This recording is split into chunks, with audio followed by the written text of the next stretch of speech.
now, in this exact moment, the Dallas Cowboys is becoming the most dangerous team in the entire league. Not tomorrow, not in theory, not if everything goes right now. At 6-5-1, the margin is slim, but the direction is undeniable. If the Cowboys win out, there's nearly a 95% chance they make the postseason. Maybe even steal the division.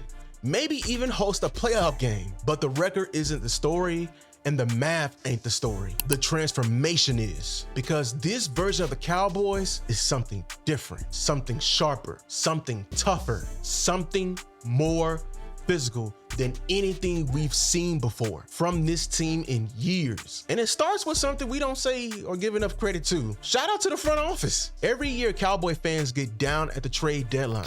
Every year, people say one move won't fix anything. Every year, we forget the history. One player can change everything. It happened when the Cowboys were 3-5 and then traded for an Amari Cooper. Then they ran the table and made the postseason. That move changed everything. This year's turning point is crystal clear. The trade for Quinnen Williams. Not hype, not theory, not projection. The effect was immediate. The defense didn't just improve, it hardened, it sharpened, it became violent. Overnight, the Cowboys front went from inconsistent to one of the most feared units in the NFL. Jason Kelce, one of the smartest offensive linemen ever, literally said that the Cowboys now have the stoutest front he's seen post-deadline. They played really good. Quinnen Williams was very good up front. Yep. Like he was the first week. He made multiple plays, especially early on. Osa had a couple really good plays as well. They moved the front, right? They did some good things defensively. I got to give Eberflus credit. I thought he had a good game plan coming in. They moved the front. The Eagles didn't handle it as well as I would have hoped. But that is probably the best interior defense in the NFL now. With the addition of Quinnen Williams, Kenny Clark, and Osa, I don't know that you can point out a more well-rounded, robust interior defensive line. You got those three guys out there at nose and 2-3 techniques. We need to run toss crack or something. It's going to be hard. The Chiefs, they didn't even pretend they can run inside.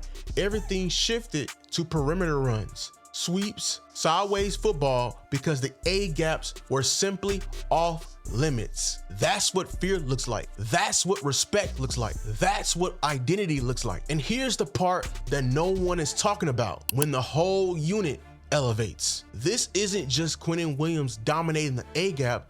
This is the entire defense leveling up around him. The linebackers are scraping more freely. The edges are crashing with conviction. The safeties are triggering downhill. Defensive tackles are playing fresher and faster. Even the coaching has shifted. Matt Eberflus stopped calling reactive football. Against the Chiefs, he called violent football, dictator football. And that is the identity of a defense that's built to win in December and January. But the defense isn't the whole story. The offense quietly, steadily, explosively has revived itself. Dak Prescott isn't guessing anymore.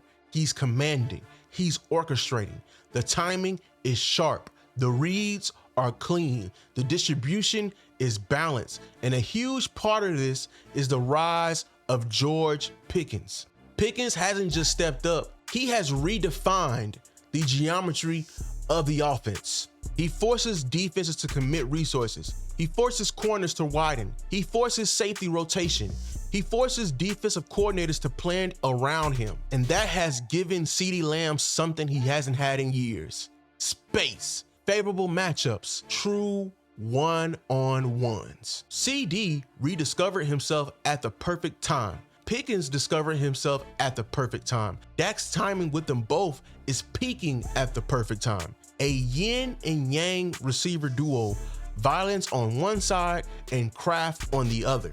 This is the kind of duo that gives opposing defensive coordinators headaches. But what really completed the identity? The run game. Not because of a splash trade, but because of a decision in the building. The RB2 shift. Javonte Williams finally got to breathe to rest, to run with force instead of fatigue. And Malik Davis, the home run hitter, the greedy spark plug, has become the perfect complement.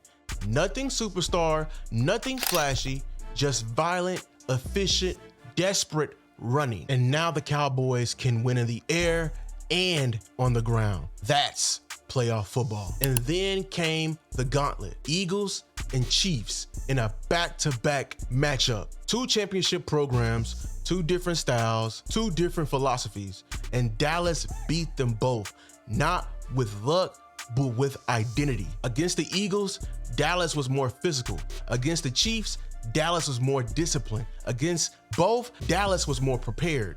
These weren't flukes. These weren't miracles. These weren't upsets. These were true statement wins announcing to the league, we are becoming a problem. Playoff football is trench football. It's physicality, it's violence, it's mistake-free drives, it's identity. Dallas has all of it. A violent defensive interior, a revived passing attack, a stable run game, a quarterback in total command, weapons who stress every blade of grass, a defense that forces panic, a coaching staff that finally found alignment, a team peaking at the right time. And when a team peaks in December, they ruin brackets in January. Nobody wants to see Dallas.